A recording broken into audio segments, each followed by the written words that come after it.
বন্ধুরা, লাইভের কুকিং চ্যানেলে সবাইকে স্বাগত জানাই। আজকে আবার একটা রেসিপি নিয়ে চলে এলাম। দেখো, একদম ইউনিক একটা রেসিপি। এটা বাঁধাকপি দিয়ে, দেখো, নিরামিষ বাঁধাকপি দিয়ে একটা রেসিপি বানিয়েছি।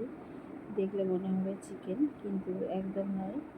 দেখো, প্রথমে বাঁধাকপিগুলো আমি কুচি কুচি করে কেটে নিয়েছিলাম। এবার লবণ দিয়ে দিচ্ছি, লঙ্কা গুঁড়ো দিয়ে দিচ্ছি, হলুদ গুঁড়ো দিয়ে দিচ্ছি, কাশ্মীরি লঙ্কা গুঁড়ো, জিরে গুঁড়ো, ধনে গুঁড়ো, চাট মশলা, সমস্ত কিছু। যেহেতু এটা নিরামিষ হবে, সেখানে কাঁচা লঙ্কা কুচি, আদা বাটা, আর কিছুটা বেসন, 3-4 চামচ বেসন, আর 1 চামচের একটু বেশি আমি কর্নফ্লাওয়ার দিয়েছি। দিয়ে খুব ভালো করে এটাকে মাখিয়ে নেব। আর সামান্য জল দিয়ে, হালকা হালকা জল দিয়ে আমি এটাকে একটা মাখিয়ে আমাদেরকে দেখাচ্ছি। দেখো, খুব হালকাভাবে জল দিয়ে মাখাতে হবে, খুব বেশি জল দিলে হবে না, ঠিক এরকম হবে।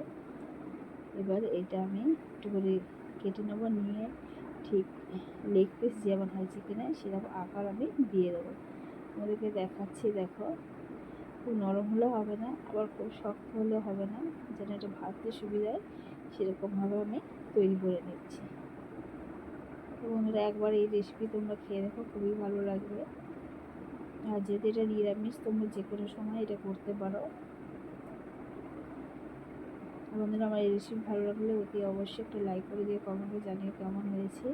আর যদি ভালো লাগে অবশ্যই শেয়ার করবে। আর যারা নতুন চ্যানেলে আসছে, যদি ভালো লাগে এই রেসিপি, তাহলে অবশ্যই সাবস্ক্রাইব করে পাশে থাকবে। দেখো, হয়ে গেছে। এবার এরকমভাবে আমি সবগুলোকে তৈরি করে নেবো। তোমাদেরকে দেখিয়ে দিচ্ছি। আর সবগুলো আমি রেডি করে নেবো।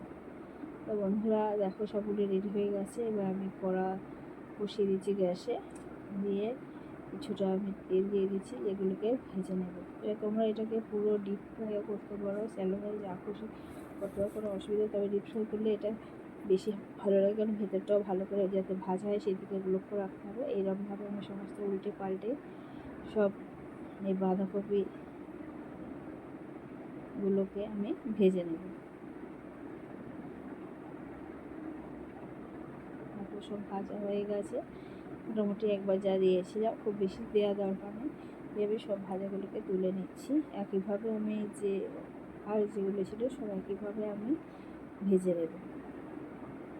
বন্ধুরা, খুব বেশি সময় লাগে না, একটু শুধু ভাজার সময় যা সময় লাগে। কিন্তু নিরামিষ যেখানে রুটি, পরোটা, লুচি তোমার সঙ্গে খেতে পারো বা ভাতের সঙ্গে খেতে পারো, সব কিছুর সঙ্গে এটা খুবই ভালো লাগে। বাকি যেগুলো ছিল, দেখো, একইভাবে ভেজে আমি তুলে নিচ্ছি। এবার যা তেল ছিল, সেটা বেশি তেল ছিল, সেই তেলটাকে আমি কিছুটা কমিয়ে নেবো। নিয়ে আমি, দেখো, প্রথমে জিরে ফোড়ন দিয়ে দিচ্ছি। তারপরে অনেকগুলো, দুটো বেশি এখানে বড় কুচানো টমেটো ছিল, সেই টমেটো দুটোকে আমি কুচিয়ে, দেখো, দিয়ে দিচ্ছি। দিয়ে কিছুটা কাঁচা লঙ্কা কুচিয়ে দিয়ে দিলাম। দিয়ে লবণ দিয়ে দিলাম, যাতে টমেটোটা খুব সহজেই গলে যায়। এবার ধীরে ধীরে আমি এতে মশলাগুলো দেবো। দেখো, আদা বাটা দিয়ে দিচ্ছি। যেহেতু নিরামিষ হবে, সেই কারণে এখানে আদা, তোমরা জিরে বাটাও দিতে পারো, ধনে বাটাও দিতে পারো, কিন্তু আমি এগুলোকে যেহেতু বাঁধাকপির সঙ্গে দিয়েছিলাম আর এমনি দেবো। তো হলুদ গুঁড়ো, লঙ্কা গুঁড়ো, ধনে গুঁড়ো, জিরে গুঁড়ো আমি দিয়ে দিচ্ছি।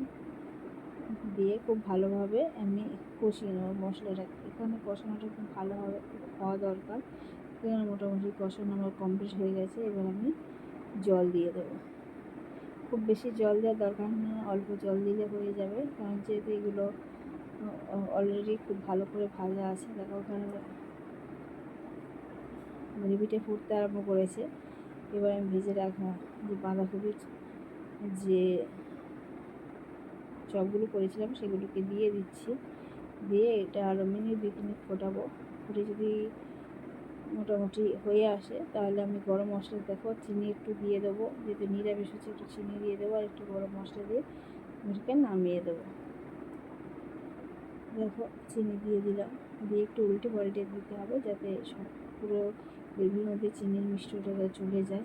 দেখো, এবারে আমি নামাবার আগে জাস্ট একটু গরম মশলা দিয়ে নামিয়ে দেব।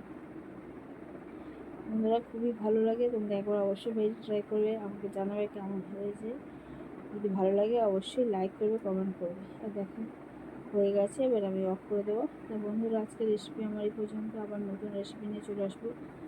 যদি ভালো লাগে অবশ্যই লাইক করে দিও। ভালো থেকো, সুস্থ থেকো। দেখো, হয়ে গেছে, নামিয়ে নিচ্ছি।